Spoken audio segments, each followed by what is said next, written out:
স্বাধীনতার ৫৩ বছর পরেও এসে আমাদের দেশের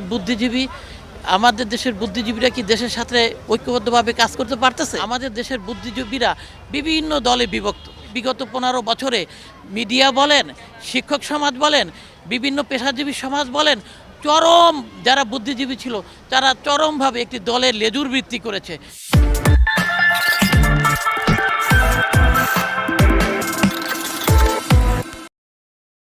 ১৯৭১ সনে আমাদের এই বিজয়ের কালে পাক হানাদার বাহিনী আমাদেরকে যেভাবে শোষণ বঞ্চনা করছিল, মুক্তিযুদ্ধের সময় আমাদের যে শত শহীদ, ঠিক বিজয়ের আগে যখন এই বুদ্ধিজীবী দিনে গোবিন্দচন্দ্র দেব, মুনির চৌধুরী, সিরাজুল হক, আপনার বিভিন্ন ইঞ্জিনিয়ার, ডাক্তার, কথা সাহিত্যিক এদেরকে একদিন রাত্রেবেলা ধরে এনে এই বধ্যভূমিতে হত্যা করে জঘন্যভাবে।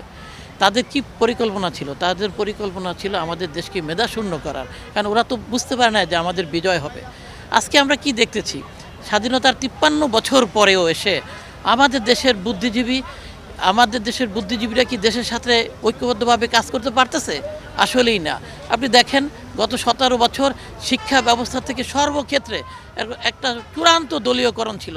তাহলে রাজনীতিতে যে মেধা, প্রজ্ঞা, প্রযুক্তির যেটা কম্বিনেশন দরকার দেশের সাথে, জনগণদের সাথে শোষণমুক্ত সমাজ গড়ার লক্ষ্যে, সেই কি আমরা কম্বিনেশনটা পেয়েছি?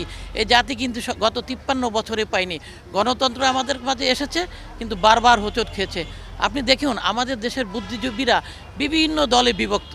বুদ্ধিজীবীরা তাদের বিভিন্ন দলে সমর্থন থাকতে পারে, কিন্তু দেশের স্বার্থে, জাতির স্বার্থে যখন একটা বৃহত্তর আমাদের প্রয়োজন, যখন ঐক্য দরকার, তখন কিন্তু আমরা বুদ্ধিজীবীদেরকে দলের বাইরে পাচ্ছি না। আমরা দেখছি বিগত ১৫ বছরে মিডিয়া বলেন, শিক্ষক সমাজ বলেন, বিভিন্ন পেশাজীবী সমাজ বলেন, চরম যারা বুদ্ধিজীবী ছিল তারা চরমভাবে একটি দলের লেজুর বৃত্তি করেছে, এবং সেখানে জাতি কি হয়েছে?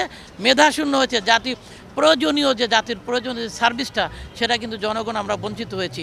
আমরা ৫ই আগস্টে যে আমরা গণ অভ্যুত্থান হলো, সেখানেও কিন্তু আমরা এদেশের বরেণ্য বুদ্ধিজীবীদের ঐক্যবদ্ধভাবে রাজপথে দেখতে পারি নাই, যেখানে নিরীহ ছাত্র জনতা, হাজার হাজার ছাত্র জনতা শহীদ হয়েছে। আমরা কিন্তু সেখানেও এদেশের বুদ্ধিজীবীদেরকে তেমনভাবে পাইনি। আমরা পেয়েছি যারা রাজপথে ছিল, হ্যাঁ অনেক বুদ্ধিজীবী ছিল, শিক্ষক সমাজ ছিল, কিন্তু একটা ঐক্যবদ্ধ প্ল্যাটফর্মে জাতি কিন্তু আসে নাই। এটি জাতির জন্য বড় দুঃখজনক। এবং এই বুদ্ধিজীবী যারা ঐক্যবদ্ধভাবে জাতির প্রয়োজনে, জাতির ক্রান্তিকালে আসে না, আমরা সেই সকল বুদ্ধিজীবীদেরকে একেবারে ঘৃণা করি, মন থেকে ঘৃণা করি। আমরা চাই দলমত নির্বিশেষে সকল বুদ্ধিজীবী, যেভাবে ১৯৭১ সনে আমাদের সকল বুদ্ধিজীবী ঐক্যবদ্ধ ছিল দেশের সংগ্রামে, স্বাধীনতার সংগ্রামে, আমরা সেই রকম একটি বুদ্ধিজীবী প্ল্যাটফর্ম জাতির প্রয়োজনে আমরা প্রত্যাশা করি।